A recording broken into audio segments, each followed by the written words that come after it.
A'udzubillahi minasyaitonirrajim. Bismillahirrahmanirrahim.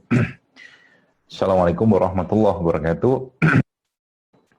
Alhamdulillah wassalatu wassalamu ala Rasulillah wa ala alihi wa sahbihi wa mawala. Asyhadu an la ilaha illallah wahdahu la syarika lah wa asyhadu anna Muhammadan abduhu wa rasulahu biya ba'da. Wa sholli ala Muhammad wa ala ali Muhammad, sholli ala Ibrahim wa ala ali Ibrahim. Wa barik ala Muhammad wa ala ali Muhammad kama barakta ala Ibrahim wa ala ali Ibrahim innaka Hamidum Majid. Qala Allah Ta'ala fil Qur'anil Karim, a'udzu billahi minasyaitonir rajim. Qul in kuntum tuhibbunallaha fattabi'uni yuhibbukumullahu wa yaghfir lakum dzunubakum wallahu ghafurur rahim. Bapak Ibu sekalian yang dirahmati Allah Subhanahu wa taala, bersyukur ya, kita terus-menerus merasakan begitu besar rahmat, kasih sayang yang Allah berikan kepada kita semua. Dan begitu banyak limpahan kasih sayang ini yang subhanallah, kalau kita mau hitung-hitung dan kita mau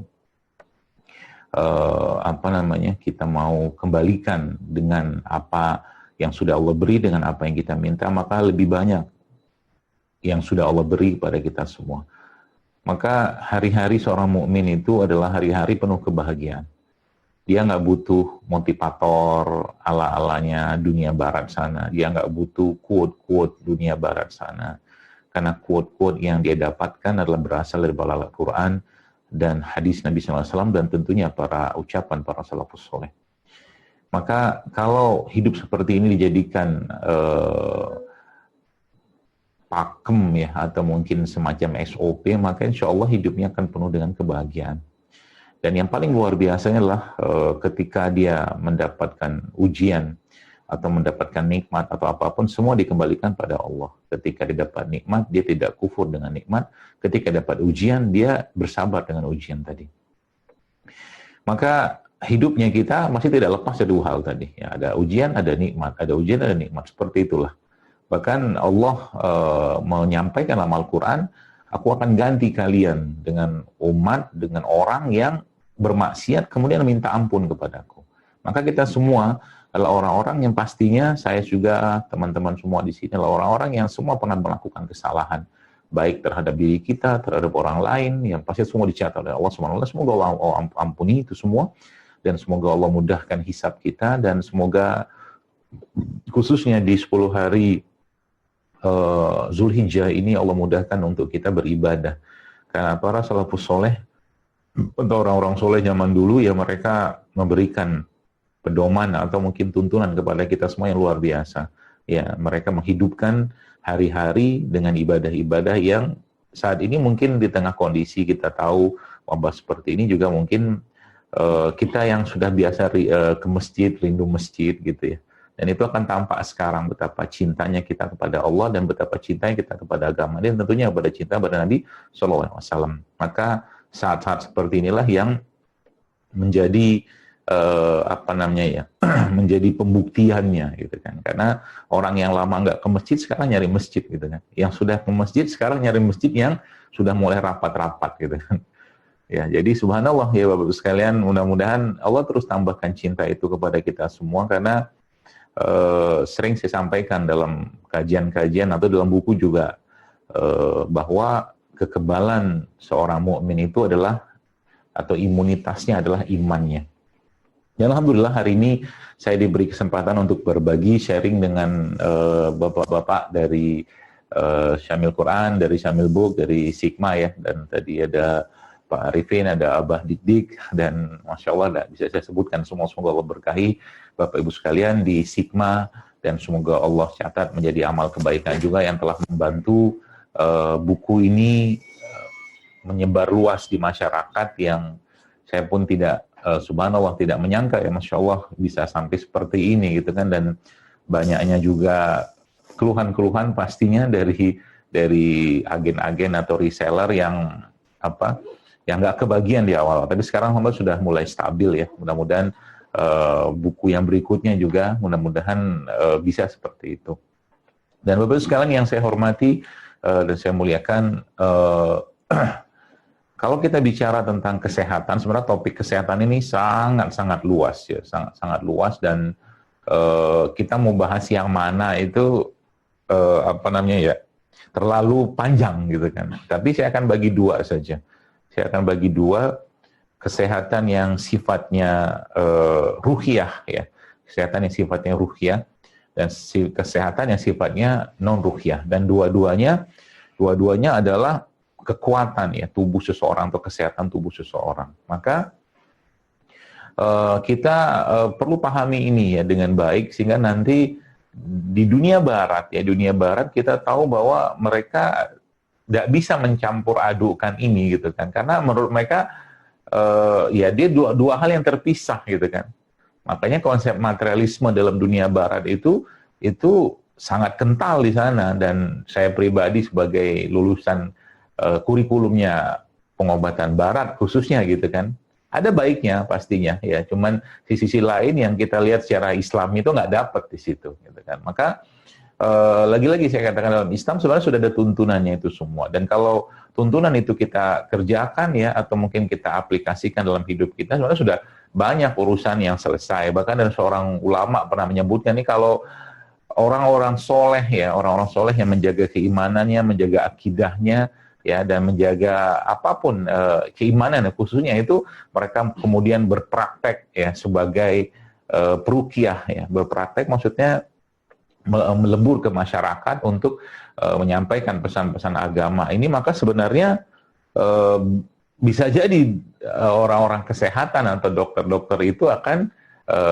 mulai banyak nggak ada kerjaan, karena memang sebagian besar penyakit-penyakit yang kita lihat saat ini sebenarnya adalah penyakit ruhiyah atau penyakit hati atau penyakit kolbu, yang itu memang terapinya adalah dengan Al-Quran. Anda bayangkan dulu sekalian ya, subhanallah ya, saya sendiri bukan peruqyah ya, tapi saya belajarlah tentang ilmu itu, dan lingkungan saya pun lingkungan teman-teman peruqyah juga, dan itu memang disebutkan oleh mereka banyak sekali penyakit-penyakit yang itu Masya Allah ya, itu ternyata ketika dibacakan Al-Quran, ketika diruqyah, di berbagai macam kalimat-kalimat ruqyah dari Nabi SAW, itu ternyata penyakit-penyakit tersebut bisa hilang gitu kan ya, subhanallah ya.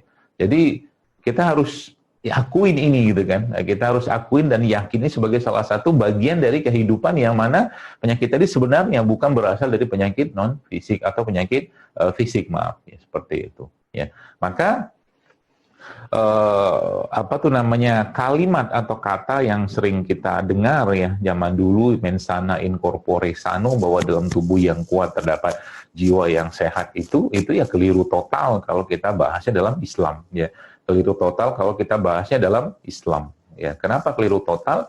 Karena Rasulullah SAW sudah jelaskan dalam hadis ya, yang sering kita baca di kitab Arba'in Nawawi, yang bunyi awalnya adalah halalu bain wal haramu bain wa bainahuma musytabihat. Jadi di bawahnya lagi hadis tersebut menjelaskan bahwa ala wa inna fil jasad mudghah, kata Nabi. Ketahuilah dalam tubuh manusia terdapat segumpal daging ya. Kalau daging itu baik, baiklah semua; daging itu rusak, rusaklah semua. Maka daging itu adalah kolbu. Maka dalam Islam kata kunci kesehatan raga itu dan ruh juga adalah sehatnya kolbu ya, sehatnya hati, sehatnya iman, sehatnya pikiran, sehatnya emosi.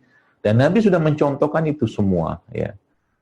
Nabi sudah mencontohkan itu semua, maksudnya dari berbagai hal yang beliau jalani dengan para sahabat-sahabat radhiyallahu anhum ajmain, itu sudah sangat jelas ya, dan kita bisa ambil faedah dari situ semua ya. Maka kembali ke konsep awal tadi. Ibnu Qayyim rahimahullah ya pernah menyebutkan dalam sebuah riwayatnya, dia mengatakan bahwa ketika aku pernah berada di Mekah, dan saat itu aku terkena demam, kata dia, dan aku tidak menjumpai seorang tabib ya, atau dokter dimanapun. Akhirnya dia mengambil, karena orang soleh gitu kan, dia akhirnya membaca Al-Fatihah dan minum air zam-zam ya, saat dia demam tadi. Dan subhanallah ya, biiznillah, dengan izin Allah, akhirnya demamnya tadi bisa turun ya. Ini kan subhanallah ya. Ya, jadi sekarang itu yang kita butuhkan, yang kita perlukan adalah orang-orang yang dia bisa menyatakan dalam kehidupannya atau dalam kesehariannya bahwa Al-Quran itu penyembuh. Ya, Al-Fatihah itu penyembuh. Ya, Obat-obat berupa ayat-ayat Allah itu adalah penyembuh. Karena memang kita sendiri sudah diinstal oleh Allah untuk terikat dengan itu. Ya, terikat dengan itu. Ya, jadi bagaimana kita terikat dengan Allah? Ya, melalui Al-Quran, melalui kitabnya. Makanya kan tidak heran ketika ada orang kalau waktu masih bayi ya, mau dia Muslim atau non-Muslim, ya Allah sudah tanya, lastu bi rabbikum, kata Allah. Apakah aku Tuhanmu? Nah, kita menyatakan, qalu bala syahidna, kata kita. Kata manusia ya. Kata manusia, benar ya Allah, kami mengakui bahwa Engkau adalah Tuhan kami.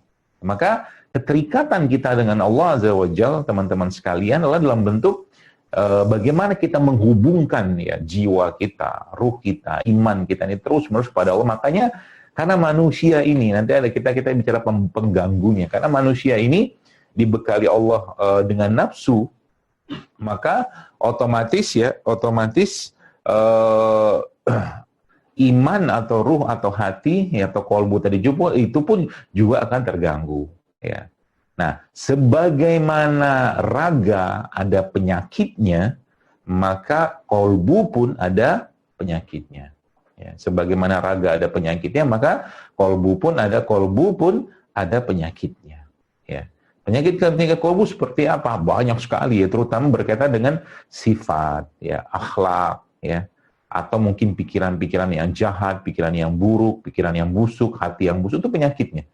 Jadi jangan pikir benci itu, ya, kebencian itu Bapak Ibu sekalian itu tidak menimbulkan masalah. Jelas dia menimbulkan masalah. Dan kalau sudah urusannya ke kolbu, maka fisik pasti akan mengikuti, gitu kan? Fisik pasti akan mengikuti. Bentar.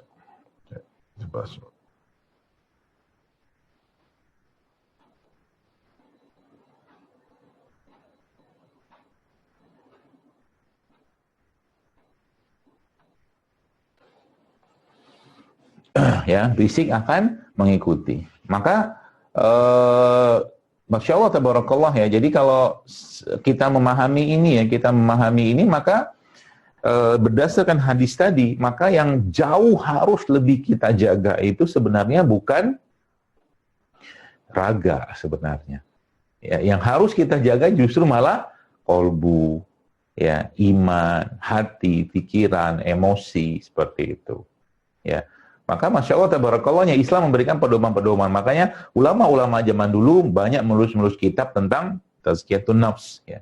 Bagaimana menjaga hati, menjaga kolbu, menjaga pikiran, ya, menjaga apapun yang ada pada diri kita ini sehingga dia terkondisikan untuk stabil. Karena memang iman sendiri dia akan naik dan turun. Ya, iman itu kan naik dan turun. Naiknya iman karena kebaikan-kebaikan, karena amal, turunnya dia karena maksiat, karena dosa. Levelnya kita, ya mungkin insya Allah ya, levelnya kita mungkin, na'udzubillah min zalik, semoga tidak dan semoga Allah jauhkan, mungkin bukan pada konteks dosa-dosa besar ya, seperti na'udzubillah min zalik, misalkan mencuri, atau mungkin zina, atau apalah yang buruk-buruk, yang besar-besar gitu. Tapi mungkin bisa jadi dosa-dosa atau hal-hal yang berhubungan dengan hati, yang misalkan nih contoh waktu saya dapat kabar gitu kan, waktu launching buku ini di awal-awal gitu kan, yang komplain dengan bahasa-bahasa yang kurang santun kepada Sigma pun banyak, itu penyakit Pak Bu. Itu penyakit. Ya, maka Islam memberikan pedomannya untuk ya bersabar gitu kan. Kata Nabi bahkan jangan marah lah, gitu. Mau marah apa, urusan apa gitu kan. Sekali saya ada posting tadi pagi iseng gitu kan tentang telepon gitu kan. Telepon kan lagi naik daun banget nih. Telepon lagi naik daun banget, jadi Masya Allah ya, gara-gara urusan telepon se-Indonesia gitu, ributnya minta ampun gitu kan. Tulisannya awalnya kan telepon tidak Islami. Ya, terus mau diapain kalau tidak Islami gitu kan. Ya.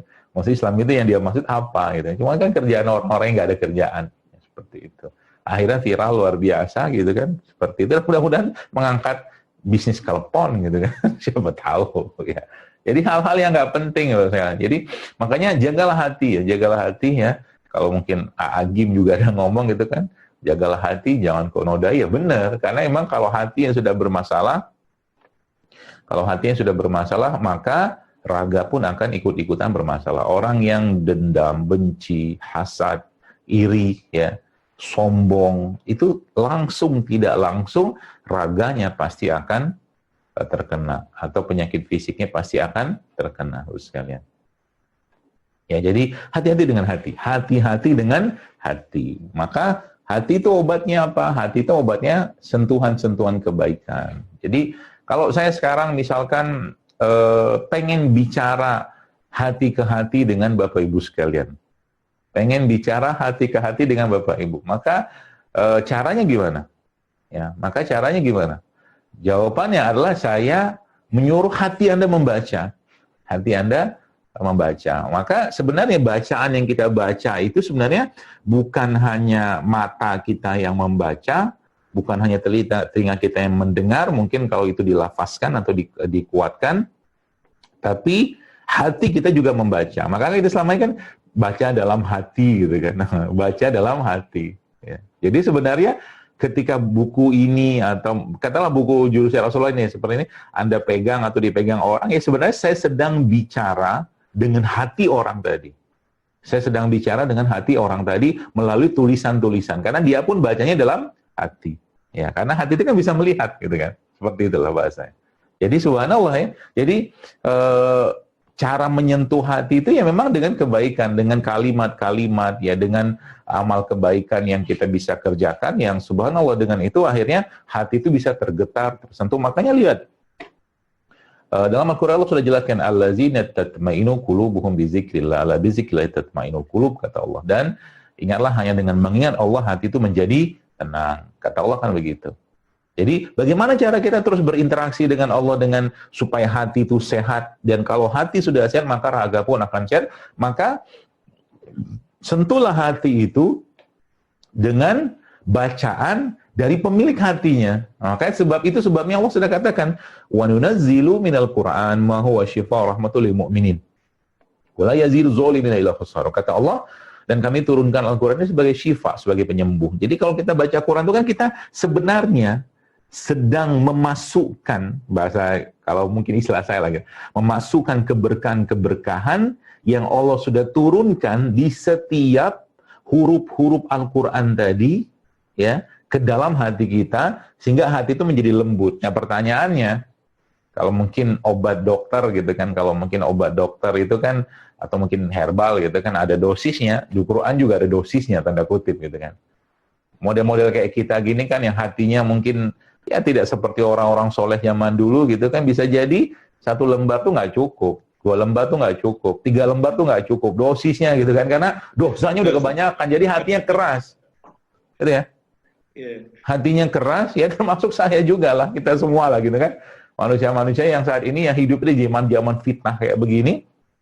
Jadi subhanallah teman-teman sekalian, nggak cukup cuma dengan beberapa lembar. Ya tadi kalau saya pengen minta ulang tadi mungkin tilawahnya dipanjangin lagi gitu. Masya Allah. Tilawahnya dipanjangin karena tadi ya kalau diterusin saya sudah nangis tadi kalau diterusin. Ya. Karena obat kita rindu sama Allah, kita rindu dan hati itu rindu sama Tuhannya. Makanya Allah sudah jelaskan dalam Al-Quran, dalam surah Al-Kahfi juga, barang siapa yang rindu dengan pertemuan dengan Allah, maka hendaklah dia berbuat baik, kata Allah. Atau dalam hadis yang lain, Nabi juga katakan, orang-orang yang suka bertemu dengan Tuhannya, maka Allah pun akan suka bertemu dengan mereka, gitu loh.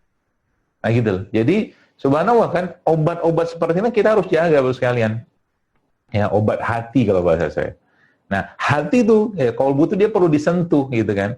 Ada tulisan saya kemarin gitu kan, sentuhan hati itu kayak apa? Mungkin udah keras banget gitu kan. Nah, bagaimana cara melembutkannya? Nah, sekarang kan banyak orang susah tuh. Di Bandung mungkin, dimanapun yang tadi di NTT, di NTT, banyak orang susah sekarang. Masaklah di rumah dengan tangan Anda. Ya, masaklah masakan terbaik.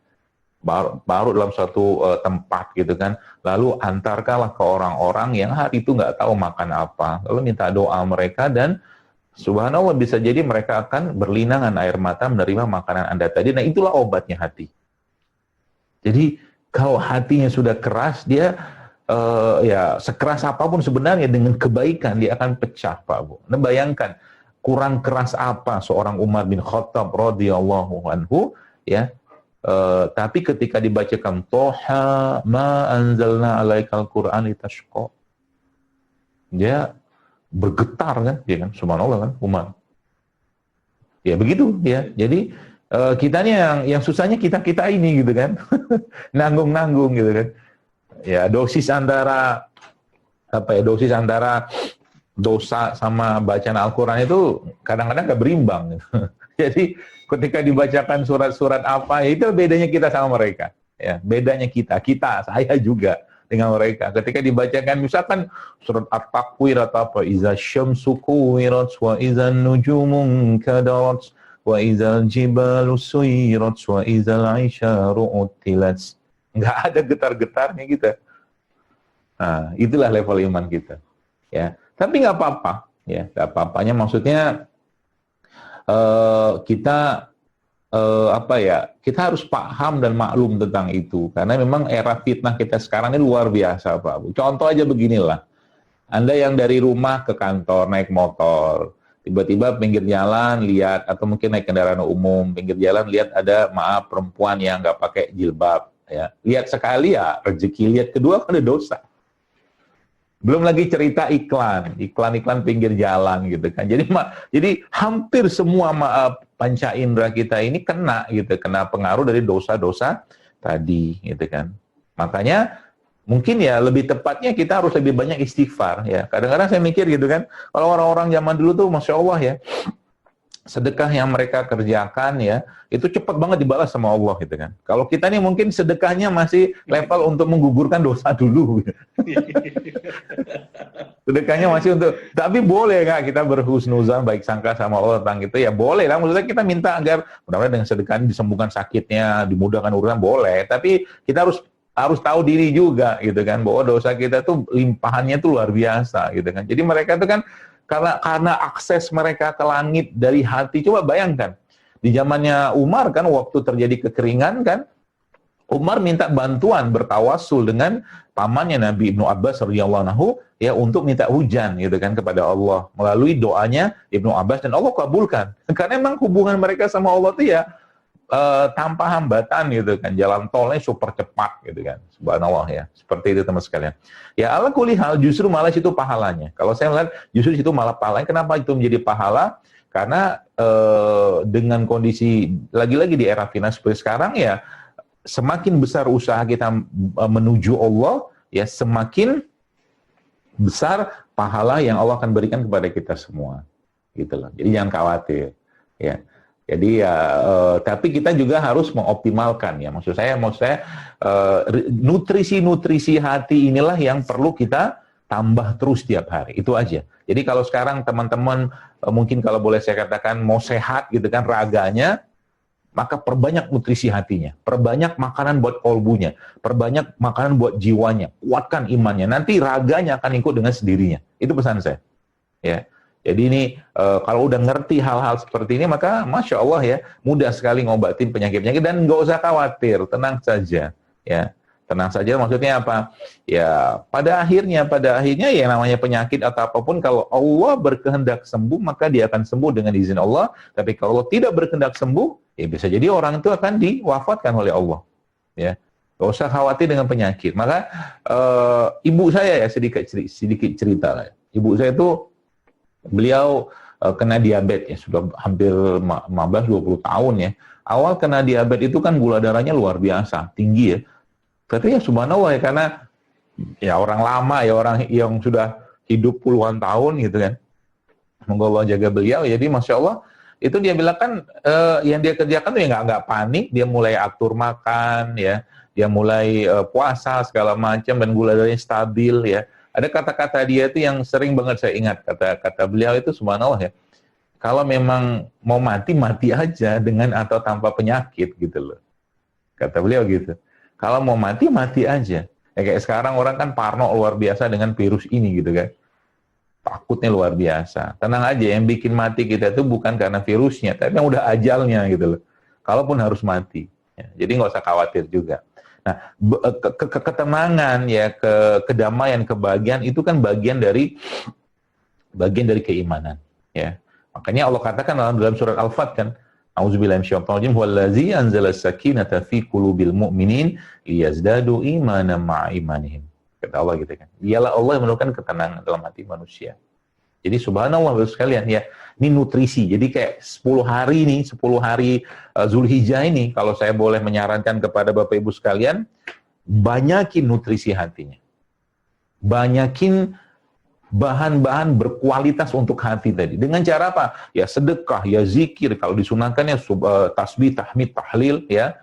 Kemudian berpuasa, yang bisa berpuasa, yang bantu orang ya, kurban nanti, sholat Idul Adha ya, seterusnya.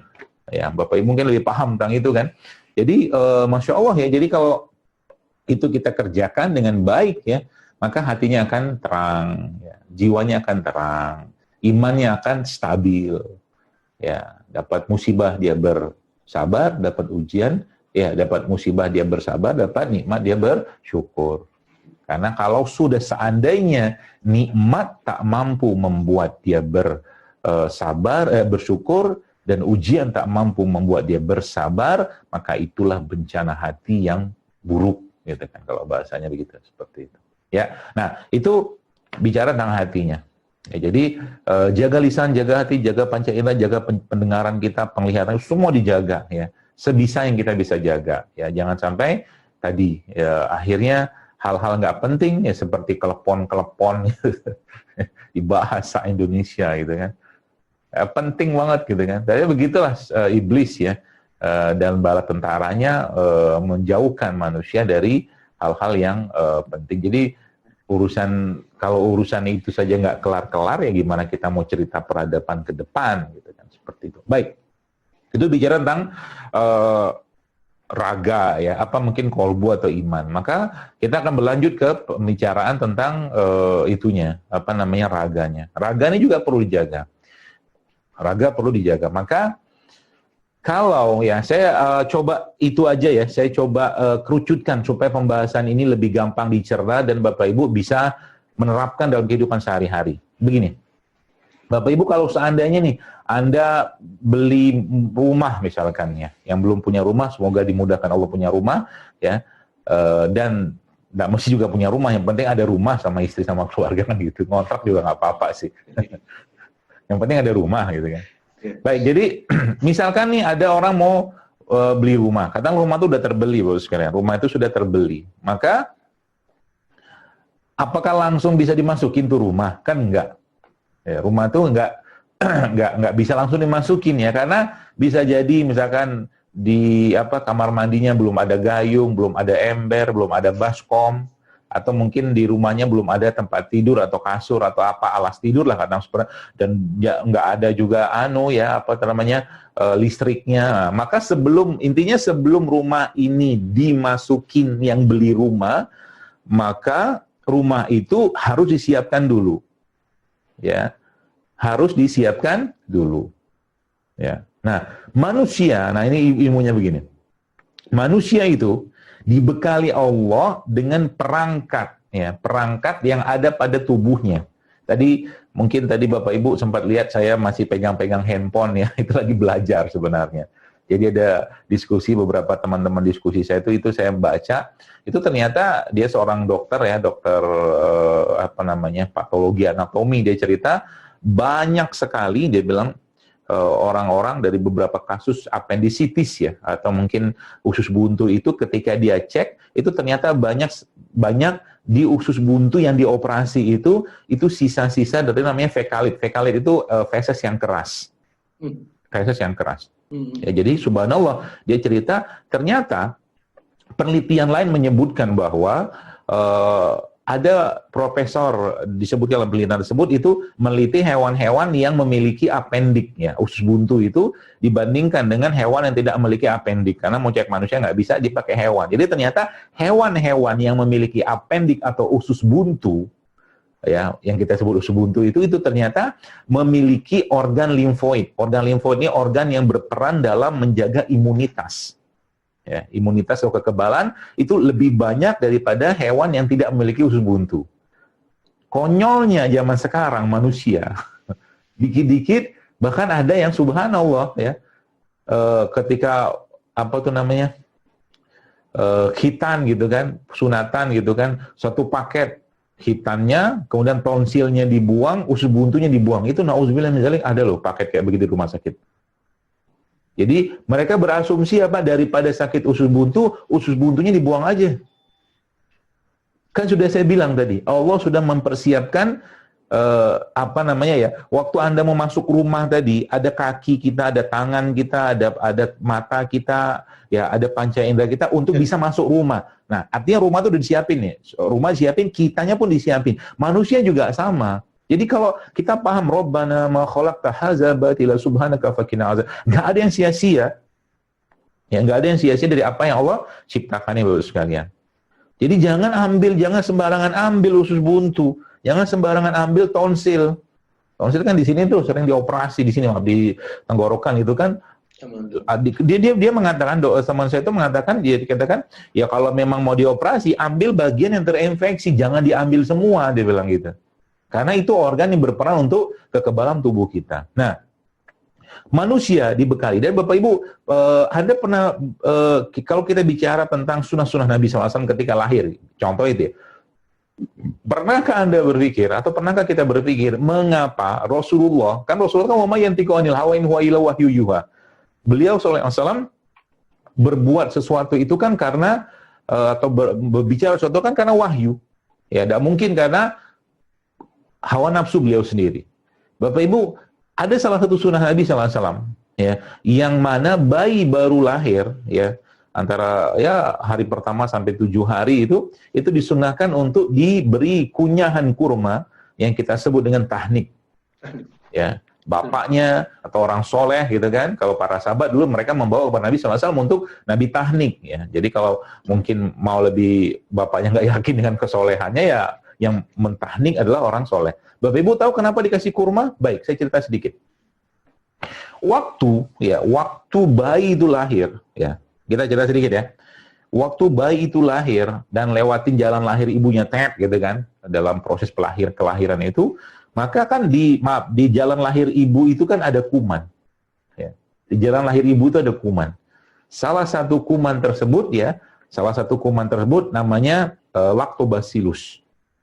Salah satu kuman tadi, kuman baik lah bahasa kita gitu. Dan kuman baik itu ada makanannya.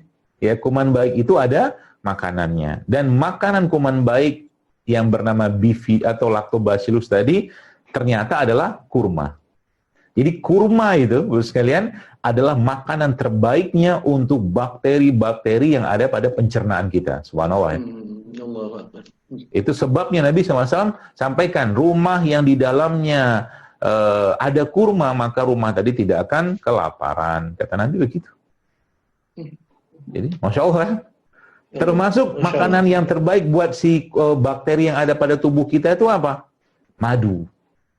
Jadi sebenarnya, kalau kita bicara tubuh manusia tadi, bumi juga sama. Bumi itu ketika mau diturunkan manusia di situ, diciptakan manusia itu, maka bumi kan sama kayak rumah tadi, disiapkan dulu sama Allah, infrastrukturnya. Gitu loh. Infrastruktur bumi itu disiapkan sama Allah. Ada ekosistemnya, ada bakterinya, ada virusnya, ada parasitnya, ada hewan tumbuh, segala macam, sehingga mereka ketika manusia masuk dalam bumi atau tinggal di bumi sudah siap, tinggal dioptimalkan aja gitu loh, diolah gitu kan. Nah, maka tidak heran Bapak sekalian, karena manusianya sudah dibekali Allah ketika dalam kandungan itu dengan kekebalan tubuh berupa salah satunya adalah bakteri-bakteri baik yang ada pada tubuh kita, dan bakteri-bakteri baik tadi ini bakteri ini ya, di kulit kita ada bakteri, di kepala ada bakteri, di rambut ada bakteri, di semua tempat ada bakteri, sampai dalam tubuh kita pun ada bakteri. Makanya para ilmuwan mengatakan tubuh manusia ini sebenarnya bakteri berjalan, kita triliunan bakteri di sini. Tidak heran ya. Tidak heran bakteri-bakteri bisa hidup kalau dia bersinergi dengan alam. Anda yang pagi-pagi ya, mungkin sikat gigi dengan menggunakan odol yang katakanlah sikat gigi itu dipenuhi dengan odol. Ya, pernahkah Anda berpikir isi odol itu apa? Kan bahan kimia. Ya, bahan kimia kan? Nah, pagi-pagi saja, ya maka kalau saya pakai odol, biasanya kalau nggak ada siwak ya, odolnya itu cuma secuil, Pak. Didik. Masya Allah. Kenapa saya pakai sedikit? Karena kan bahan kimia, kecuali odol-odol yang sehat ya. Odol-odol yang sehat. Ada tuh odol sehat tuh, yang nggak ada fluoride, nggak ada SLS, nggak ada paraben, nggak ada triklosan, macam-macam lah gitu kan. Jadi satu biji beras itu dibagi dua. Bapak Ibu pakai odol udah cukup untuk bikin basah mulut. Masalahnya kalau banyak-banyak, di sini aja di mulut kita tuh ada 100 jutaan kurang lebih bakteri. Ya, subhanallah kan? Maka Nabi SAW menganjurkan kita pakai apa? Siwak. Nah, siwak itu makanannya bakteri tadi. Masya Allah kan? Gitu. Jadi, kenapa kalau umat Islam menerapkan satu sunnah ini aja ya kita ya, bayangkan, satu hari itu kita bisa mungkin 15 sampai 20 kali bersiwak. Kata Nabi SAW apa? Nabi bilang, jika tidak memberatkan umatku, maka setiap habis berwudu, aku wajibkan mereka bersiwak. Berarti kalau wudunya 5 kali sehari, 5 kali sehari berarti kita 5 kali ngasih makan bakteri di sini dengan siwak tadi. Itu yang pertama. Kalau ada hadis lagi, kalau tidak memberatkan umatku, maka aku wajibkan mereka sebelum sholat, mereka bersiwak. Berarti 5 kali lagi kan sholat. Wudunya 5, sholatnya 5. Yang wajib. Udah 10, belum sholat sunnah. Ya. Tapi sayangnya apa? Bakteri yang ada di sini justru malah tidak seimbang gara-gara terlalu banyaknya bahan-bahan kimia yang masuk. Salah satunya dari saya belum cerita sabun, sampo, belum. Belum. Ya. Saya belum cerita itu, Pak Bu. Ya. Kalau cerita itu makin pusing. Ya. Tapi tidak apa-apa, ala kulihal. Menariknya memang Allah tidak menciptakan kita untuk gampang sakit-sakitan, ya. Karena memang tubuh kita diciptakan Allah kan, kata Allah dalam surah Al-Mu'minun, walaqad khalaqnal insana min sulalatin min tin, kata Allah. Dan kami ciptakan dari tanah. Bapak Ibu tahu nggak sifat tanah itu apa? Tanah itu sifatnya dia menyerap. Jadi kan sesuatu yang ada di tanah itu diserap. Contoh begini ya, ketika sudah mulai banyak sekali bahan-bahan yang ada, akhirnya kalau tanahnya tidak mampu lagi ya, katakanlah memfilter itu tadi bahan-bahan yang tidak baik tadi, maka tanahnya pasti akan menunjukkan tanda. Nah, tubuh kita ini kan kelihatan, kalau orang kering kan kelihatan, kan tanah deh. Kalau dia lembab ya, kebanyakan air ya, tandanya dia kan kayak tanah. Tanah itu kalau Anda bayangkan tanah gitu kan, kalau airnya banyak dia kan gelembung gitu tanahnya. Sama orang udem itu orang yang bengkak badannya kan itu kebanyakan air. Kalau bahasanya kebanyakan air berarti lembab gitu. Jadi mempelajari kayak begitu aja sebenarnya. Maka kita disunahkan atau disarankan untuk berjemur gitu, seperti itu. Nah, berjemur itu fungsinya apa sebenarnya? Berjemur itu fungsinya meningkatkan keragaman bakteri yang ada pada badan kita sebenarnya.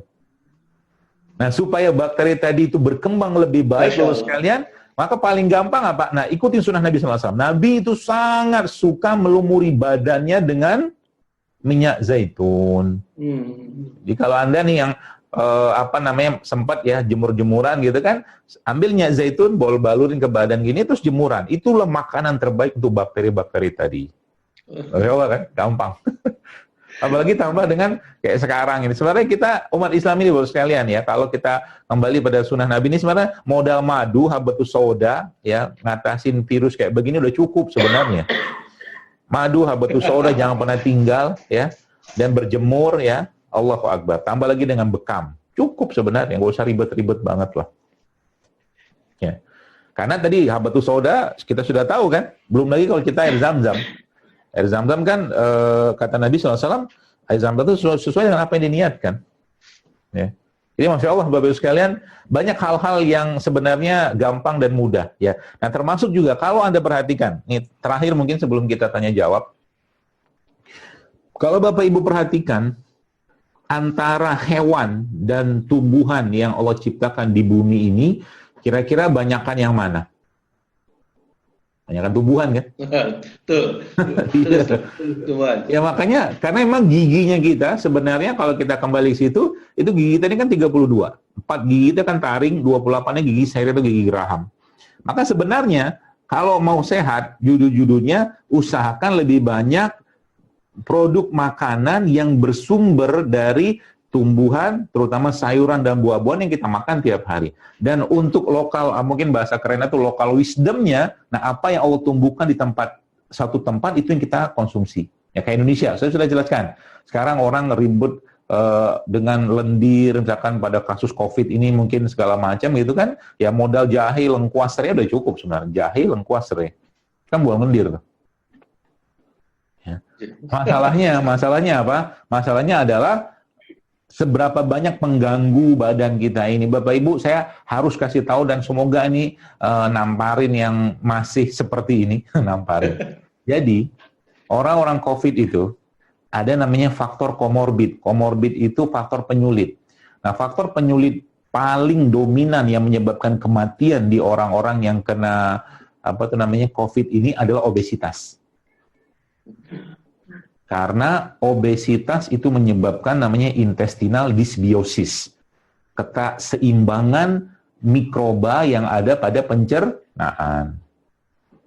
Dan pemicunya apa? Salah satu pemicunya yang membuat intestinal tadi sebenarnya banyak sih. Salah satunya adalah makanan-makanan yang tinggi gula. Seperti nasi putih, ya tepung-tepungan, ya, seperti itulah. Minyak-minyakan, kayak begitu. Jadi nanti kalau ada orang bilang kan, oh, dokter kami kan makan tumbuhan, apa nih gorengan? Gorengan kan tumbuhan, misalkan gitu kan. Oh iya, saya paham itu. Tapi ingat dulu, kita harus bandingin juga dengan, jadi orang tua kita zaman dulu kan makan tepung juga, tapi tepungnya bukan dari terigu. Ya kalau mereka kan makannya singkong. Singkong kan tepung non gluten, Pak. Bukan terigu loh. Ya, kemudian ya jagung ya apa gitu kan, ubi-ubian segala macam itu kan dia kan tepung non gluten. Ya, dan tidak digoreng. Karena minyak itu juga bisa menyebabkan banyaknya lendir di tubuh kita seperti itu. Jadi Masya Allah sekalian ya. Jadi pesan singkat saya untuk raga ini apa? Ya, pesan singkat saya untuk raga ini apa? Ya, pertama seperti surat Abasa sampaikan kepada kita tentang 85% atau 4/6 dari isi piring kita itu adalah sayuran dan buah-buahan. Ya. 1/6-nya biji-bijian, 1/6-nya adalah protein-protein baik nabati atau hewani gitu loh. Itu yang idealnya kayak begitu. Nah, kemudian yang kedua apa? Jangan tinggalin nih madu, kurma, habatus sauda, zaitun. Kalau zaitun nggak ada, Anda bisa pakai VCO. Ya, kalau VCO nggak ada juga, minum santan aja. Santan kasih madu, kasih kurma, itu juga sangat sehat. Ya. Kemudian minumlah produk-produk lokal yang kita punya di sini yang Allah ciptakan ya, kayak rempah-rimpang tadi. Ya, bisa Anda kelola tiap hari ya, sekalian. Ya, kelola maksudnya bisa diubah-ubah. Kemudian kurangi pengganggunya. Ya, salah satu biang kerok penyebab banyak sekali penyakit. Ya, kemarin saya sempat streaming ya, Zoom seperti ini juga dengan teman-teman di Aceh dari salah satu perusahaan di sana. Itu saya dikasih data tentang angka penyakit yang ada di sana, dan itu paling tingginya hiperkolesterol. Dan saya bilang ini sebenarnya penyakit sebabnya apa? Gara-gara nggak mampu nahan yang masuk ke mulut, saya bilang. Karena kalau mau dikelola sebentar aja ini bisa turun semua, saya bilang. Dan kasih reward, kasih punishment, ya termasuk di Sigma. Saran saya mungkin kalau di Sigma gitu kan, tidak boleh ada karyawan Sigma yang gemuk, nah gitu.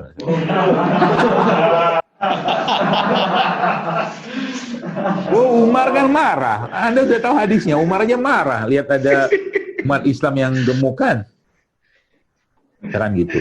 Ya nggak perlu sampai six pack lah, tapi naik tangga 10 kali nggak menggeh-menggeh gitu loh bahasanya. Aduh, Ustaz.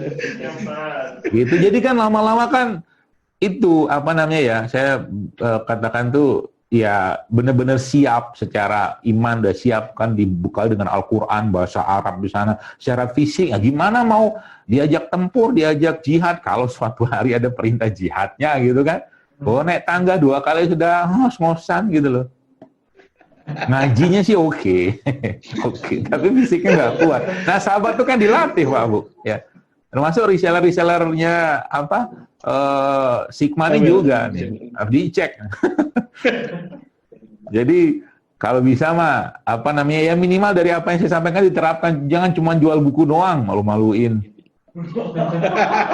Aduh. Iya. Ya, seperti itu ya. Jadi apa yang ada di buku itu dipraktekin, jangan nanti nggak malu-malu kalau nge-tag ke saya, ke IG saya gitu kan. Gitu ya, Bro sekalian, saya kira mungkin gambarannya kayak begitu ya. Jadi ya dua kombinasi tadi itu sebenarnya yang menguatkan atau menjadi kekebalan kita. Maka apakah hal yang berhubungan dengan raga atau fisik itu juga menyebabkan kelemahan iman? Jelas, ulama menyebutkan salah satu yang ada 5 sebenarnya. Ada salah satu yang menyebabkan lemahnya iman itu adalah banyak makan. Iman itu bisa lemah karena banyak makan. Ya, termasuk tadi mungkin kalau kita dengar Quran tadi tilawah tadi, subhanallah ya, barakallahu fik yang baca tadi, itu kalau seandainya yang mendengarkan dalam keadaan perutnya penuh, kenyang, gak bakal bisa tergetar, susah. Ya kan gitu kan? Gak usah jauh-jauh deh, kita mau doa dalam keadaan habis makan cilok, cireng, seblak, nasi goreng gitu kan, sekaligus dimakan misalkan gitu kan. Terus kenyang, mau doa, susah keluar air matanya, serius. Iya kan? Makanya paling gampang kita untuk dekat sama Allah itu dalam keadaan berpuasa. Subhanallah kan? Seperti itu. Baik, saya kira mungkin begitu kurang lebih yang bisa saya sampaikan. Semoga bermanfaat dan mohon maaf kalau ada yang salah, dan mari kita beralih dari pembahasan telepon ke 10 hari Zulhijjah. Assalamualaikum warahmatullahi wabarakatuh. Waalaikumsalam warahmatullahi wabarakatuh. Masya Allah, Ustaz. Aduh, ini banyak sekali ya, luar biasa. Masuk saya juga tertampar nih, banyak Ustaz. Baik Ustaz. Sebelumnya diaturkan jazakumullah kasih. Sahabat sekalian, perlu saya ingatkan ini sesi pertama, paparan awal dari Ustaz Jaidul Akbar. Insya Allah seksi kedua, biasanya lebih ramai nih untuk webinar JSR. Adalah sesi tanya jawab. Ada 2 sesi, satu sesinya 3 pertanyaan, jadi sekitar 6 pertanyaan totalnya. Nanti kalau ada cukup waktu kita tambah. Baik Ustaz, saya bacakan dulu semua Ustaz, udah ada 3 pertanyaan ya Ustaz ya. Saya bacakan dulu Ustaz. Ya. Siap. Baik, pertanyaan yang pertama. Apakah kolbu yang dimaksud itu hati atau liver? Yang kedua, apakah bisa disimpulkan penyakit fisik yang ditimbulkan oleh penyakit hati atau non-fisik? Yang ketiga, bagaimana teknik pada bayi? Teknik pada bayi. Berapa banyak kunyahan kurma yang disarankan untuk diberikan? Baik, saya ulangi lagi. Pertama, apakah kolbu yang dimaksud itu hati atau liver? Yang kedua, apakah bisa disimpulkan penyakit fisik yang disebabkan oleh penyakit hati atau non-fisik? Yang ketiga, bagaimana teknik mentahnik pada bayi? Berapa banyak sebaiknya kunyahan kurma yang diberikan? Baik, itu Ustaz, sesi pertanyaan, ada 3 pertanyaan. Silakan Ustaz. Baik, bismillah. Jadi yang pertama tadi tentang liver ya, kolbu dan liver. Jadi beda ya. Jadi antara kolbu dan liver itu 2 organ yang berbeda. Kalau secara anatomis saja, liver itu letaknya di sisi kanan kita, di sebelah kanan sini. Sebelah kanan saya ya, sini.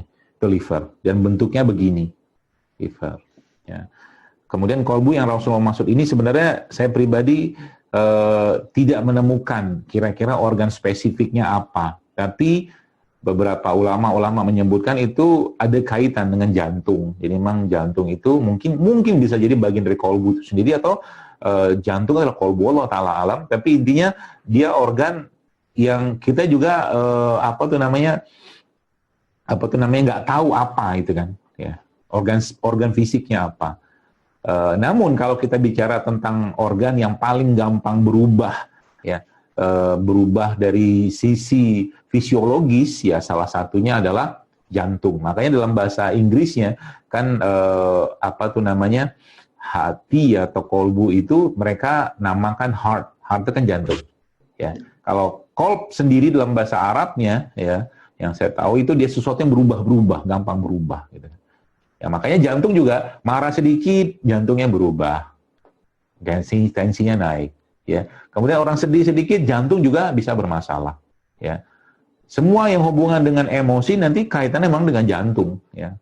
Maka ya muqallibal qulub, kata Nabi kan salah satu doa menjaga hati tadi. Kita lagi-lagi kita nggak tahu. Saya pribadi belum bisa menjelaskan itu organ apa, tapi ya itu ada gitu kan dalam manusia, ya. Kolbu itu ada. Tapi Nabi menyebutkannya kalau ngambil dari hadis tadi kan segumpal daging.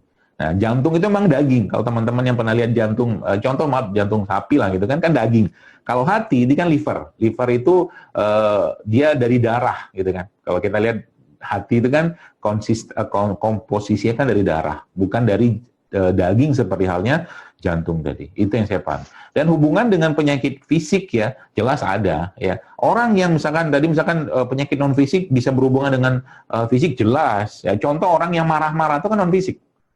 Orang yang marah, orang yang benci, orang yang terlalu emosinya, bahkan cinta, ya benci, atau mungkin sifat-sifat hati yang buruk itu bisa menyebabkan perubahan fisiologis pada tubuh kita. Ada penelitian yang pernah lakukan di Inggris, ya nggak, saya dalam sebuah buku yang saya baca itu ada 2 penderita kencing manis. Ya, kencing manisnya itu ya kelompok A sama B. Yang kelompok A ini ditontonkan film perang. Ya, kelompok A ditontonkan film perang, yang kelompok B dipertontonkan film komedi. Dicek gula darahnya, ternyata yang nonton film perang naik semua gula darahnya. Gitu. Jadi kayak sekarang ini Bapak sekalian ya, kalau saya saran jangan sering-sering nonton info-info tentang yang mati sekian, yang apa sekian, panik gitu. Gitu loh. Kita perlu tahu, tapi nggak perlu banyak-banyak tahu juga. Toh nggak bisa ngapa-ngapain juga. Anda bukan pemilik kebijakan gitu kan. Seperti itulah. Jadi jaga. Jadi penyakit atau emosi non fisik, ya emosi dengan non fisik gitu kan, itu pada akhirnya akan berakibat ke fisik. Jadi hati-hati saya katakan dengan sifat ya. Bahkan yang luar biasa lagi adalah kalau hubungannya sama hasad atau ain. Itu lebih gila dan lebih ngeri lagi. Ya. 2 hal tadi ya, hasad sama ain, ya seperti itu. Nah itu menjawab pertanyaan yang ketiga atau berapa gitu. Kemudian kedua, ya. Yang ketiga tadi tentang tahnik. Ya, tahnik itu berapa kurma yang dimakan? Secukupnya aja. Kadang-kadang kalau saya cuma 1 cukup. Kan di kita jadi bapaknya ngambil kurma, ya bapaknya atau orang soleh, kan bapaknya nggak yakin gitu kan, ya bawa ke orang soleh saja, kiai atau ustadz atau apa gitu kan. Lalu nanti bawa kurma sekalian. Kurma yang baik apa? Ya kalau ngikutin Nabi kurma ajwa. Nanti ambil 1 kurma, nanti si bapak tadi ngunyah-ngunyah, tentunya biji dibuang dulu, jangan sampai lupa biji masuk mulut bayi kan nggak seru. Jadi kan biji dibuang, dikunyah-kunyah sampai dia lunak ya dan melumer dengan enzim. Kan air ludahnya si bapak tadi, diambillah tadi, dikeluarkan dari mulut si bapak tadi, taruh di tangan gitu kan, dicuil aja, cuil gitu, lalu diletakkan di langit-langitnya bayi tadi. Seperti itu caranya. Allahu a'lam. Masya Allah. Iya Ustaz. Ini pertanyaan masuk udah mendekati mau 60 Ustaz ya. Masya Allah. Mohon maaf, ini pertanyaan cukup banyak Bapak Ibu, sahabat JSN sekalian. Jadi kami seleksi karena udah cukup waktu, tapi kelihatannya tidak cukup ya. Kita seleksi dulu. Ustaz, izin kita kepada sesi kedua. Insya Allah tadi pertanyaan sesi kedua, pertama tadi sudah bisa menjawab apa yang ditanyakan oleh para sahabat sekalian. Izin Ustaz ya, sesi kedua saya bacakan Ustaz. Siap. Ya. Pertanyaan pertama. Sudah rutin tilawah Quran per hari 1 juz. Tapi hati masih belum tenang, masih resah dan gelisah. Apa sebabnya dan solusinya? Yang kedua, Ustadz, bisa dijelaskan mekanisme biologis dalam tubuh manusia ketika membaca Quran untuk kesehatan tubuh kita? Yang ketiga, adakah saran konsumsi untuk penderita COVID-19 atau untuk menjaga kondisi ketika wabah COVID-19 ini? Ustaz, baik, saya ulangi Ustaz ya. Pertama, sudah rutin tilawah Quran per hari 1 juz, tapi hati masih belum tenang, masih resah dan gelisah. Apa sebabnya dan solusinya? Yang kedua, Ustadz, bisa dijelaskan mekanisme biologis dalam tubuh manusia ketika membaca atau dibaca Al-Quran untuk kesehatan tubuh. Yang ketiga, adakah saran konsumsi untuk penderita COVID-19 atau untuk menjaga kondisi ketika wabah COVID-19 ini? Demikian Ustaz. Sesi kedua, Ya, 3 baik. pertanyaan. Silakan. Ya baik, bismillah. Jadi berkaitan dengan pertanyaan pertama gitu kan. Jadi Bapak sekalian, seperti yang saya jelaskan tadi bahwa hati kita itu sebenarnya sesuatu yang gampang disentuh kalau titik sentuhnya dapat. Ya, maka ketika kita bicara tentang tadi Ibu sudah atau Bapak yang bertanya tentang sudah baca Al-Quran, bahkan sudah 1 juz 1 hari, pertanyaannya seberapa dalam, seberapa intens, seberapa kuat katakanlah Anda membaca Quran tadi dengan penghayatan. Ya, kalau cuma sekedar baca doang belum tentu. Ya, karena Quran itu warattilil Qur'ana tartila. Harus dibaca dengan tartil. Ya, jadi belum tentu orang yang membaca Al-Quran, ya apalagi mungkin dia nggak juga berniat, ya Allah semoga Al-Quran yang kubaca ini menenangkan hatiku, tuh boleh berniat seperti itu ketika Anda baca Al-Quran, tidak masalah.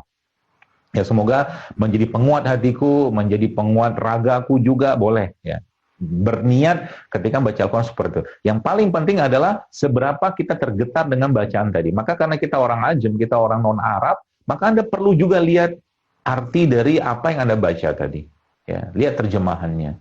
Dan juga kalau bisa ya, Nabi katakan tidak termasuk dalam golonganku orang-orang yang baca Al-Quran bukan dengan suara merdu. Jadi usahakan mengeluarkan suara terbaik Anda ketika membaca Al-Quran. Karena Quran itu memang dia tanda kutip menghipnotis gitu kan, tanda kutipnya, menghipnotis kita. Ya, menghipnotis maksudnya dia mengunci kita dengan apa yang kita dengar, kita rasakan, kita pikirkan tentang ayat-ayat tadi sehingga akhirnya jiwa kita tergetar, sekalian. Makanya sering saya sampaikan ya, ada ayat tuh yang sering saya baca gitu kan. Saya sendiri bukan ahli Quran, tapi ya saya mendidik diri saya dengan Quran sehingga ketika kita sepi sendiri segala macam ya kembali pada Quran. Jadi dia jadi sahabatnya kita. Jadi kita harus mendeklar dari kita ana sahibul Quran seperti itu. Dan lagi-lagi saya sampaikan Al-Quran itu kan dia memberikan tadi efek ya. Kalau tadi dibaca dengan baik, dengan tartil, dengan penuh penghayatan. Contoh aja beginilah. Kita baca misalkan na'udzubillahi minasyaitonir wadduha wal laili iza sajama wadda'aka rabbuka ma qala. Walal akhiratu khairul laka minal ula wala sawfa yu'tika rabbuka fatarda. Lam yajidka yatiman fa'awa wa wajadaka dhalan fahada wajadaka ilan fa'agna fa ammal yatima fala takhar wa amma sa'ila fala tanhar wa amma bi ni'mati rabbika fahdi. Ini ayat yang dibaca Nabi lagi sedih waktu wahyu enggak turun berapa bulan. Waktu saya baca tadi mungkin yang dengar ya biasa aja gitu kan. Karena memang yang membacanya Zairul Akbar ini ya orang imannya juga begitu-begitu aja. Kalau yang membacakan sahabat bahkan dengan nada kayak begitu, mungkin kita udah bergetar gitu kan. Karena yang baca tuh orang yang hubungan sama Allah kuat. Dan tanda kutip, bagaimana cara memodifikasinya? Ya, ini saran saya. Bagaimana cara memodifikasinya? Ya, ubah nadanya ketika membaca tadi kalau membaca. Contoh misalkan kita ubah nadanya. Misalkan ya, auzubillahi minasyaitonir rajim. Wadduha wal laili iza saja ma wadda'aka rabbuka wa ma qala walal akhiratu khairul laka minal ula wala sawfa yu'tika rabbuka fatarda alam yajidka yatiman fa'awa wa wajadaka fahada wa wajadaka ilan fa'aghna fa ammal yatima fala takhar wa ammas sa'ila fala tanhar wa amma bi ni'mati rabbika fahaddis. Kan beda kan? Kita mendengarnya, ya ibarat kata orang-orang yang hobinya musik, misalkan gitu kan, musik yang senandungnya, iramanya, instrumennya, membuat hati terbuai-buainya. Quran itu juga sama sekalian, seperti itu. Jadi mungkin saran saya begitu, ya. Dan kalau itu masih belum juga, maka cari cara-cara lain untuk menggetarkan hati tadi. Bisa jadi, ya. Hati itu tergetar ketika Anda tadi mungkin Anda membuatkan makanan terbaik di rumah, Anda kasih pada orang-orang miskin, orang-orang duafa di pinggir jalan, atau Anda punya rezeki, lalu Anda amplopin 50.000, 100.000, lalu Anda bagi pinggir jalan, dan orang itu membuka amplop tadi, dan tiba-tiba air mata mereka berderai, karena sudah hampir 1 bulan, 1 pekan, 2 pekan, bahkan uang 10.000 pun tak mereka dapatkan. Begitulah cara Allah menyentuh kita. Ya.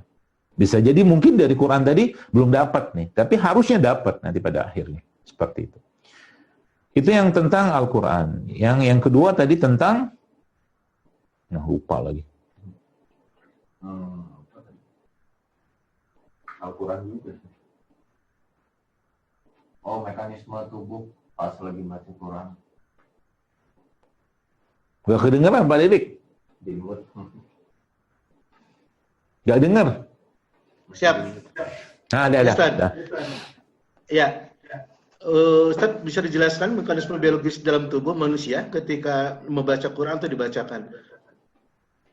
Oh ya. Jadi sebenarnya ada penelitian ya yang menjelaskan tentang bagaimana mekanisme tadi.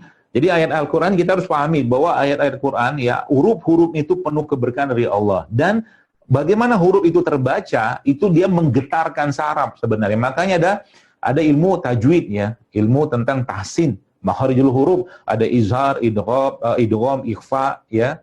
Ya, itu semua ketika dibaca itu beda sekalian. Makanya ada yang coba baca tulisan saya di IG itu tulisannya judulnya sewot. Coba lihat. Judulnya sewot ya. Itu tentang Al-Qur'an itu. Jadi ternyata ketika orang membaca Al-Qur'an itu ya dengan makharijul huruf yang benar, tajwid yang benar, ditambah lagi ya Bapak sekalian dengan ayat-ayat ya. Coba kita pikirkan, renungkan baik-baik. Kenapa bukan apa hikmah Allah memberikan surat Maryam itu? Surat Maryam itu kan bunyinya kaf ha ya ain shad zikru rahmati rabbika 'abdahu Zakaria iznada rabbahu nidaan khafiyya ya terus. Nah, lain lagi di surat Muhammad. Surat Muhammad belakangnya hu gitu kan? Masya Allah kan? Nah itu ternyata ngefek ke jiwa kita. Ya, jiwa seseorang itu ketika diberikan sebuah penekanan huruf-huruf tertentu itu efeknya luar biasa. Belum lagi tadi yang getaran-getaran saraf, bahkan beberapa jenis tajwid dalam Al-Qur'an yang dibaca itu sebenarnya bisa membuang lendir sebenarnya. Gitu kan? Dengung, ikhfa. Itu bisa membuang lendir, Pak. Makanya orang baca Quran itu benar baca Qurannya sih ya. Harusnya sehat. Asal warattil Qur'ana tartila. Baca Quran itu dengan tartil. Yang belum lancar, minta sama Syamil. Ya, siapin sama yang bisa ngaji dengan baik. Jadi baca Quran itu dapat gitu kan. Kayak yang tadi saya katakan surat Takwir tadi itu kan. Iza syamsu kuwirat wa iza nujumu kadarat. Belakangnya tak semua itu. Wa izal jibalu suyirat wa izal aisyaru utilat. Itu kan tak gitu kan. Jadi kayak kita tuh buk gitu loh. Digebukin. Makanya kata Allah dalam Al-Quran, lau anzalna hadzal Qur'ana ala jabalil la ra'aitahu khashi'an mutasaddian min khasyatillah. Kalau gunung aja diturunkan Al-Quran, kata Allah, gunung itu akan hancur, kata Allah. Kalau hatinya manusia membaca Quran, mentadabburi Al-Quran, faliyatadabbarun Al-Quran, maka apa yang terjadi? Yang terjadi dia akan kharu sujada wa bukiya. Dia akan tersungkur, bersujud dan menangis. Pak, Bu, Anda lagi stres, Anda lagi pusing, Anda lagi bingung, segala macam. Tumpahkanlah tangis itu dalam sejadah kita. Kayak plong aja semua gitu. Coba aja. Kan begitu kan? Plong. Makanya Allah menyiapkan dua mata kita ini untuk apa? Untuk menguras emosi-emosi buruk dalam hati jiwa kita atau kolbu kita tadi untuk dikeluarkan di sini. Coba aja. Orang yang betul-betul, makanya saya baca buku, ada satu buku Ibnu Qudamah itu subhanallah. Kisah air mata orang-orang soleh. Saya katakan, Masya Allah gitu. Bahkan Umar saja, pernah sebut riwayat. Ada Nabi, ada Utsman, ada Rasulullah, ada Utsman, ada Abu Bakar. Ya. Mereka bertiga, orang-orang mulia ini Masya Allah ya. Itu lagi menangis gitu kan. Umar tiba-tiba datang. Terus ngelihat orang bertiga ini nangis. Karena Umar ngerti, Rasul, Abu Bakar, dan Utsman kalau nangis, tidak mungkin gara-gara onta hilang, rumah kebakar gitu kan. Pasti nangisnya karena sesuatu yang berhubungan dengan akhirat. Apa yang Umar kerjakan? Umar ikut nimbrung, ikutan nangis gitu kan. Masya Allah ya, seperti itu sekalian. Jadi itu mekanismenya, dan itu ada penelitiannya sebenarnya sudah cukup banyak ya. Makanya penelitian-penelitian yang pakai Mozart segala macamnya bohong semua itu. Kalau kita mukmin meyakini Al-Quran, maka Al-Quran lah obatnya. Al-Quran itu itunya ya, apa tuh namanya, kekuatan kita ya. Seperti itu. Wallahu a'lam. Yang terakhir apa tadi? Terakhir, konsumsi untuk penderita COVID atau yang bisa menjaga kondisi dari ketika wabah COVID-19 ini, Ustaz. Iya. Pertama berjemur lah. Kalau bisa berjemur ya. Tiap hari berjemur. Yang pertama itu. Yang kedua, jangan tinggal madu, kurma, habatus sauda, jangan tinggal. Madu, kurma, habatus sauda, jangan tinggal. Yang keempat, buat buang lendirnya. Buat buang lendirnya itu tadi jahe, serai, lengkuas. Buang lendirnya. Yang terakhir, salah satu minuman penghuni surga adalah khamar. Khamar itu yang tidak memabukkan di surga ya. Nah, di dunia Allah menciptakan khamar dalam bentuk lain. Karena khamar itu kan fermentasi. Maka makanlah makanan atau minuman fermentasi. Atau bahasa simpelnya probiotik. Banyak nggak produk-produk probiotik sekitar kita? Banyak. Ada tempe, ada tape, ada sekarang banyak yang jual probiotik. Itu minumlah itu tiap hari. Ya minimal kalau seandainya mentok-mentok nggak dapat juga, ya udah blender aja tuh tempe. Bukan tempe goreng ya. Blender aja tempe sama kurma ya. Karena kurma itu makanannya bakteri ya gitu. Jadi tempe sama kurma itu perfect match itu. Keren. Ya kalau enggak ya tadi, kalau nggak ada tempe bisa pakai tape, kan di Bandung banyak tape itu. Tape diambil sedikit, kasih air, kasih jahe, kasih kurma. Masya Allah tuh enak banget. Masya Allah. Itu saran saya. Dan nasinya di stop, nasi putih bukan di stop, dikurangi lah karena itu nguras oksigen. Kemudian apa tuh namanya, nasi dikurangi, kemudian minyak-minyakan ya karena lendir kan, bisa bikin lendir ya. Tepung-tepungan itulah, gula pasir gitu, seperti itulah standar lah ya. Itu dikurangi. Jadi banyakin sayur dan buah-buahan karena itu makanan buat bakteri di badan kita. Wallahu a'lam bishawab. Saya kira mungkin cukup, udah 10:30 ya. Mudah-mudahan bermanfaat. Iya, ini sudah ada satu sesi lagi, boleh Ustaz? Ada 3 Saya lagi. mau ada Zoom lagi masalahnya. Oh, Masya Allah. Ya. Baik, sahabat sekalian. Ini pertanyaan banyak, tapi karena memang cukup banyak juga harus kami seleksi juga karena waktu yang tidak cukup. Masya Allah, Ustaz. Terima kasih banyak jazakumullah khairan katsir atas yang materi sudah sampaikan, dan jangan lupa JSA-nya dibaca dan dipraktekkan Ustaz ya. Iya. Ini pengingat buat saya sendiri juga Ustaz. Ditunggu foto sebelum sesudahnya ya Pak Didi. Ini baru turun 2,5-3 kiloan Ustaz. Mumpung 10 hari Zulhijjah buat persiapan iya. Idul Adha. Kalau hewan ternak masih tipe A ini. Gak apa-apa, tipe premium, tinggal kita potong nanti. Masya Allah. Baik, sahabat sekalian, demikian yang sudah bisa disampaikan Ustaz materi tentang tema hari ini, imunitas bersama Jurus Sehat Rasulullah. Semoga bermanfaat, dan seperti biasa kalau event penutupnya dari saya, semoga tidak memuaskan Bapak Ibu, sehingga nanti meminta lagi bertemu lagi. Mudah-mudahan kalau Allah berikan rezeki dan bisa bertemu lagi dengan Ustadz Jadul Akbar di kesempatan yang lain. Semoga apa yang disampaikan oleh Ustadz Jadul Akbar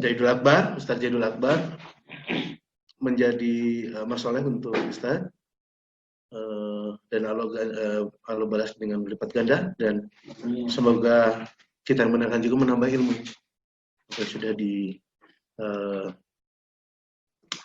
yang sudah disampaikan Ustaz. Ada closing statement sebelum ditutup Ustaz? Ustaz, ada closing statement mungkin bisa disampaikan? Ya baik, tadi saya udah cabut. Baik, bismillahirrahmanirrahim. Bapak sekalian, umat Islam ya, kita tahu saat ini dari berbagai sisi banyak mengalami keterpurukan ya dan penzoliman di mana-mana. Maka solusinya adalah kembali pada Islam itu sendiri secara kafah, ya mungkin tidak secara keseluruhan ya. Kita bisa menerapkan itu, tapi minimal ada yang kita bisa kerjakan untuk menjadi pilar-pilar bangunan dari peradaban Islam ini. Dan saya pribadi memilih ya untuk menjadi bagian dari pilar peradaban atau gedung atau bangunan peradaban tadi, meskipun hanya sekedar menjadi batu bata atau semennya saja.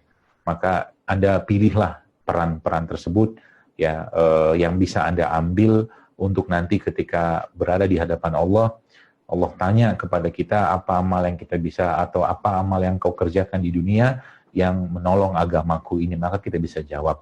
Bagi Anda yang sudah menjual, mungkin menyebarluaskan buku ini ya, niatkan karena Allah, dan juga termasuk produk-produk Syamil yang lain ya, niatkan karena Allah, supaya jangan sekedar hanya mendapatkan uang saja, karena terlalu kecil kalau cuma uang saja. Kita ingin ada perubahan, kita ingin ada perbaikan, kita ingin ada manfaat dari apa yang kita kerjakan ini, termasuk buku Jurusnya Rasulullah ini ya, dan lagi-lagi produk-produk yang lain yang Anda sebarluaskan. Niatkan karena Allah, karena Islam bicaranya manfaat. Kalau ilmu setinggi apapun, ya gelar sepanjang apapun, kalau tidak memberikan manfaat buat orang lain, nggak ada gunanya di sisi Allah Subhanahu Wa Taala. Itu mungkin yang bisa disampaikan. Sekali lagi jazakumullah khair ya kepada Syamil Quran, Syamil Book, Syamil Sigma ya, Bapak Riza dan semua direksi yang telah membantu buku ini tersebar luaskan. Semoga jadi amal kebaikan bersama, dan semoga Allah ridhoi dengan apa yang ditulis ini, dan semoga ada kekeliruan di situ Allah ampuni kita semua, dan semoga lebih banyak lagi kebaikan-kebaikan dan manfaat yang kita bisa sampaikan atau mungkin kita bisa sebar luaskan kepada umat Islam ini, dan kepada para reseller ya, agen-agen Syamil Book ini, semoga Allah mudahkan rezekinya, semoga Allah mudahkan urusannya, dan yang mungkin sedang bermasalah ujian atau apapun, semoga Allah mudahkan ujiannya bisa selesai, dan Allah jadikan setelah ujian tersebut iman dan kehidupan mereka jauh lebih baik dari keadaan sebelum ujian. Wallahu a'lam bishawab. Mohon maaf sekali lagi. Assalamualaikum warahmatullahi wabarakatuh. Waalaikumsalam warahmatullahi wabarakatuh. Baik,